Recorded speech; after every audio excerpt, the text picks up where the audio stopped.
All right, so moving on to the next segment. I'll be sharing my fight summary on the fight that took place in the sport of boxing between Rolly Romero and Isaac Cruz. So, last night in the co-main event of the Tim Tszyu and Sebastian Fundora card, we seen Rolly Romero defend his WBA Super Lightweight Championship against Isaac Cruz in the co-main event of that card. Isaac Cruz defeated Rolly Romero by a knockout in the 8th round to become the new WBA Super Lightweight Champion at the 140-pound division in the sport of boxing. So, my thoughts on this fight. This was a total ass whooping, a total belt to ass whooping that Isaac Cruz gave Rolly Romero last night in the sport of boxing. And hey, I said last week on the Combat Series that these two respective fighters, when they got in the boxing ring, it would live up to the hype of a high school cafeteria fight. They gave us the vibes of a high school cafeteria fight of just haymakers, just straight nasty combinations with no remorse, with not worrying about the consequences till the end of the fight. That's what Rolly Romero and Isaac Cruz gave us last night in the sport of boxing. But I like the game plan by Isaac Cruz that he delivered against Rolly Romero in this championship fight. He was a bully. He pressured him the whole entire fight. He made Rolly Romero respect his power very early. When Isaac Cruz nearly knocked out Rolly Romero in the first round, the man was on wobbly legs running around the ring like we were at a track event. That man, you would have thought he was Usain Bolt the way how he was taking them licks from Isaac Cruz in that ring. Boy, oh boy, he really showed us why he's got the nickname of Pitbull Cruz. Not no little Chihuahua Cruz, Pitbull Cruz, of the hands and the combination that he was throwing to Rolly Romero last night. And what I was really surprised about is Isaac Cruz should not have been walking down Rolly Romero. Isaac Cruz is only 5'4" compared to Rolly Romero being 5'8", and Rolly Romero is a much stronger competitor because he was already comfortable with the 140-pound division. You had Isaac Cruz moving up from 135 to 140. This should not have happened the way how Isaac Cruz dismantled and dominated Rolly Romero out there last night. And I really feel like Isaac Cruz is on his way to elevating himself as a boxer. Now, I see potential, and we all have seen potential when he got put on the map when he fought Gervonta Davis a few years ago. But I believe that Isaac Cruz can become a better boxer. The things I see in his game plan and studying film over him over the last few years and watching him last night against Rolly Romero, he needs to work on his fundamentals just a little bit more.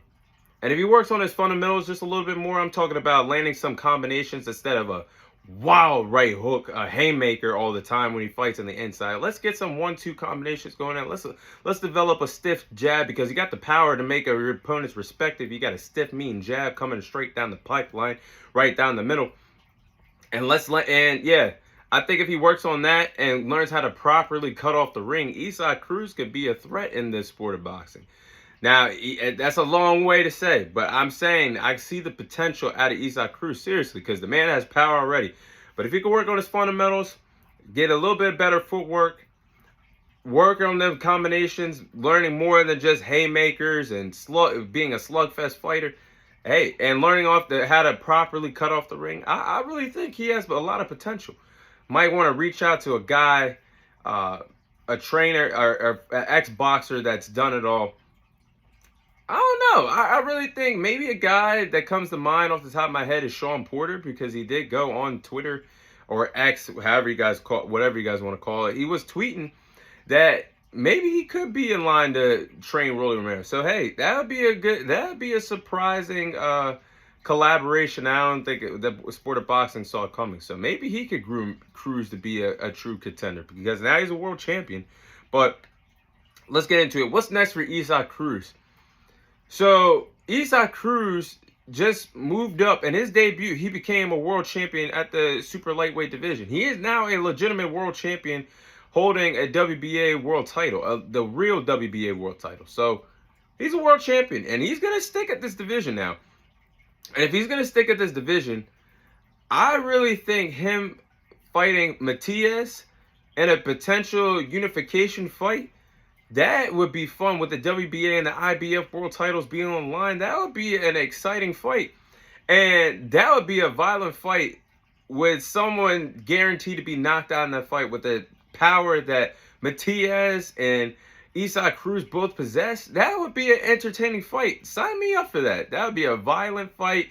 None of them duck smoke. They would definitely be fighting on the inside, coming forward.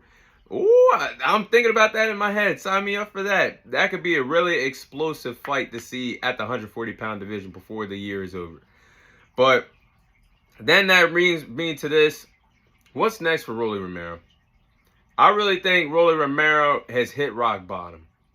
And I never should say that about a boxer having his record of 15 wins and 2 losses, but the man is stuck. The man is really stuck because he should have never been a world champion in the first place. He had one of the biggest robberies in boxing history when he robbed Israel Barroso last year with that weak stoppage by Tony Weeks, one of the worst stoppages in boxing history. Should never have been a world champion in the first place.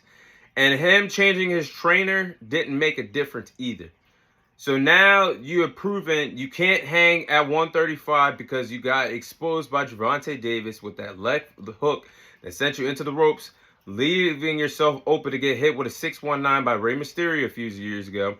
Now you've been exposed twice at the 140-pound division, fighting Israel Barroso, who is 40 years of age, and just getting manhandled and dominated by Isaac Cruz, who just moved up to 130 from 135 to 140.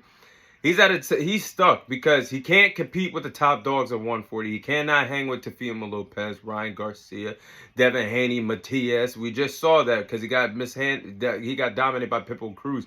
He can't hang at 135. Gervonta Davis in a rematch would do him worse. And Shakur Stevenson would have a field day with him. Lomachenko and Frank Martin, all those guys would have a field day with him. So now you're stuck in the middle. I don't know what's next for Rolly Romero.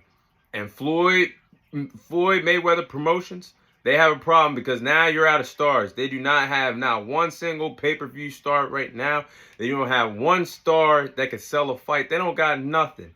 So Rolly's future in boxing, that's why I say it's rock bottom, because you can't hang at 140. Maybe you might have to jump all the way to 147, but I think a guy like Mario Barrios or Jerron Boutenis would permanently take out Rolly Romero from the sport of boxing. So hey, we're gonna see what's next for the kid, but I think he's hit rock bottom.